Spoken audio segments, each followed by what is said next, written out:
Hello everyone and welcome back to my channel criminology Gyan. आज के इस वीडियो में हम पढ़ने वाले हैं the famous landmark judgement D K Basu versus state of West Bengal, जिसमें जो नंबर ऑफ डेथ्स जो जुडिशियल कस्टडी में या पुलिस कस्टडी में हो रहे हैं उसको प्रिवेंट करने के लिए इस गाइडलाइंस को लाया गया। ये जो डेटा मैं आपके सामने लेकर आई हूँ, ये नेशनल ह्यूमन राइट्स कमीशन द्वारा ये डेटा दिया गया है, जहां पर 2016 से लेकर 2020 तक जो number of deaths in police custody या number of deaths in judicial custody में हुए उसके बारे में बताया गया है। तो आज जो डीके बसु है, सबसे पहले हम समझ लेते हैं कि डीके बसु कौन थे। वो एग्जीक्यूटिव चेयरमैन थे लीगल एड सर्विसेज के वेस्ट बंगाल में, जो कि एक नॉन पॉलिटिकल ऑर्गेनाइजेशन है।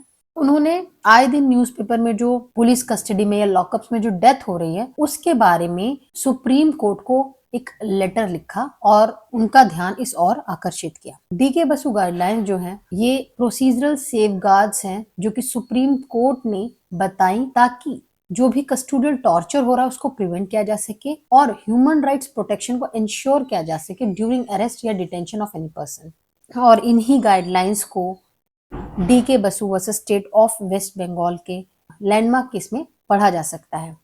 अब जो डीके बसु ने जो लेटर लिखा था, उन्होंने बोला कि इसको as a writ petition treat किया जा सके within public interest litigation category, जो कहते हैं ना कि पीआईएल फाइल करना, तो उन्होंने बोला कि इसको एज अ पीआईएल आप इसको ट्रीट करें। ये जो जजमेंट है ये 18 दिसंबर 1996 में डिलीवर किया गया था। 2 जजेस की बेंच बैठी थी, justice A S Anand ji and Kuldeep Singh. Main जो की गाइडलाइंस उसके अंदर 11 गाइडलाइंस थी और हम एक एक करके उन सभी गाइडलाइंस को आज पढ़ने वाले हैं।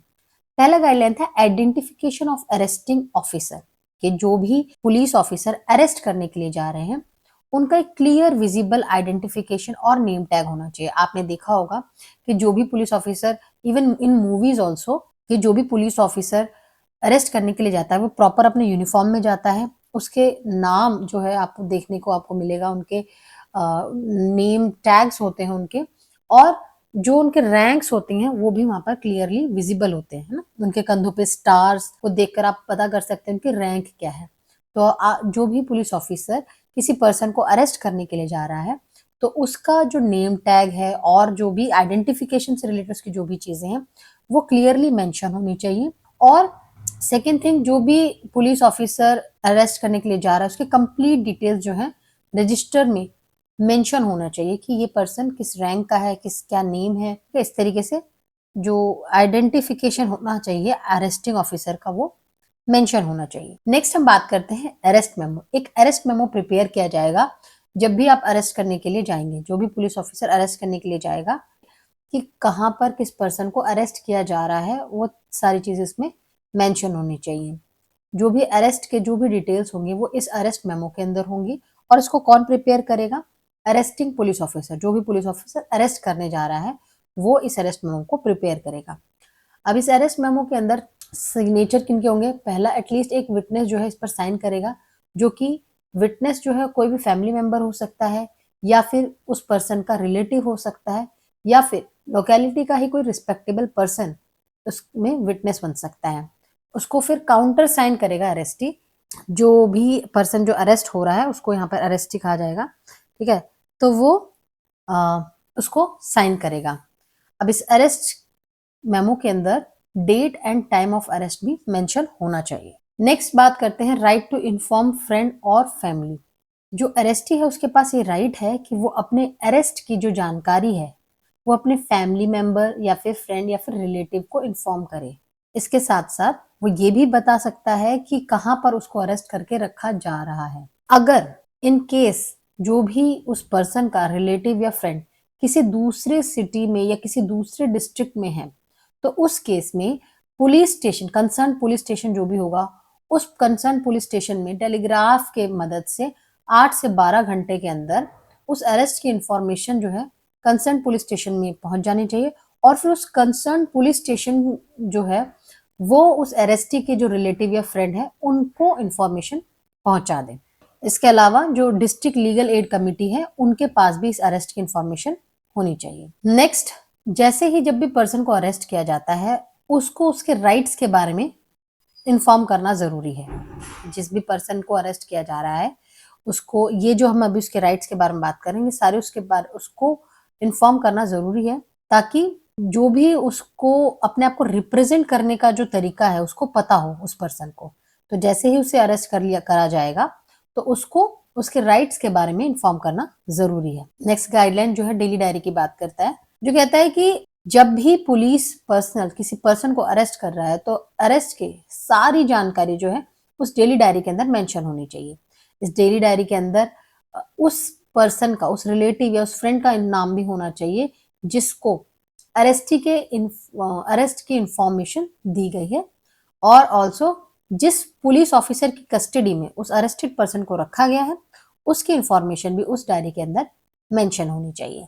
नेक्स्ट हम बात करते हैं इंस्पेक्शन मेमो की। अगर अरेस्टेड पर्सन रिक्वेस्ट करता है तो जो अरेस्टिंग ऑफिसर है वो एक इंस्पेक्शन मेमो बनाएगा जिसके अंदर उस अरेस्टेड पर्सन के जो भी मेजर या माइनर इंजरीज हैं उसकी बॉडी में उसको वो नोट डाउन करेगा। उसके बाद उसको जो है अरेस्टेड पर्सन उसको साइन करेगा और जो अरेस्टिंग ऑफिसर है वो भी उस मेमोरेंडम को साइन करेगा और उसका एक कॉपी जो है अरेस्टेड पर्सन को हैंड ओवर किया जाएगा। नेक्स्ट जो गाइडलाइन है वो मेडिकल एग्जामिनेशन की बात करता है कि जो भी अरेस्टेड पर्सन है उसको मेडिकली एग्जामिन होने का अधिकार है। तो हर 48 आवर्स के अंदर जब भी उसको डिटेन किया जा रहा है तो हर 48 आवर्स के अंदर उसे एक ट्रेन्ड डॉक्टर के द्वारा मेडिकली एग्जामिन किया जाएगा। नेक्स्ट गाइडलाइन है वो मैजिस्ट्रेट को इंफॉर्मेशन के बारे में बात करता है कि जो पुलिस ऑफिसर है वो अरेस्ट से रिलेटेड जितने भी डॉक्यूमेंट्स हैं उसकी एक कॉपी जो है इलाका मैजिस्ट्रेट को शेयर करेगा, जिसके अंदर आपका अरेस्ट मेमो हो गया, इंस्पेक्शन मेमोज हो गया, वो सारी चीजें जो है उसकी एक कॉपी जो है मैजिस्ट्रेट को वो भेजेगा। नेक्स्ट जो सेफगार्ड है वो बात करता है right to meet lawyer during interrogation. Interrogation के दौरान जो अरेस्टी है उसके पास ये राइट है कि वो अपने लॉयर से मिल सकता है, ठीक है, लेकिन एंटायर प्रोसेस में नहीं मिल सकता, लेकिन उसके पास राइट है कि वो लॉयर से मिल सकता है।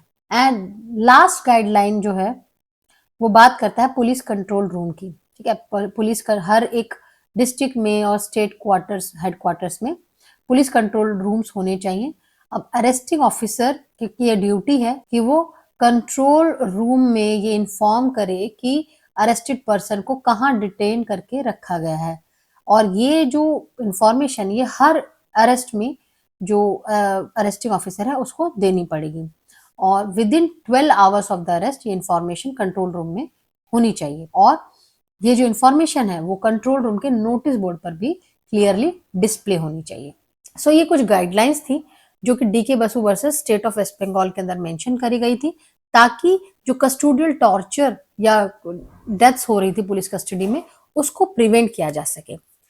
सो आई होप आपको ये जो वीडियो है इंफॉर्मेटिव लगा होगा, और इस बारे में आप क्या सोचते हैं कि क्या इन गाइडलाइंस को इम्प्लीमेंट करने से पुलिस कस्टडी में जो डेथ और टॉर्चर हो रहा है क्या वो उसका जो नंबर है क्या वो कम हो रहा है? आपके ओपिनियन आप मुझे नीचे कमेंट सेक्शन में बता सकते हैं। इसके अलावा अगर आपके कोई डाउट है इससे रिलेटेड तो आप वो भी मुझे नीचे कमेंट सेक्शन में बता सकते हैं। आप मेरे टेलीग्राम चैनल को भी ज्वाइन कर सकते हैं फॉर रिलेटिव पीडीएफ्स। सो मिलते हैं नेक्स्ट वीडियो में। Till then bye bye and take care.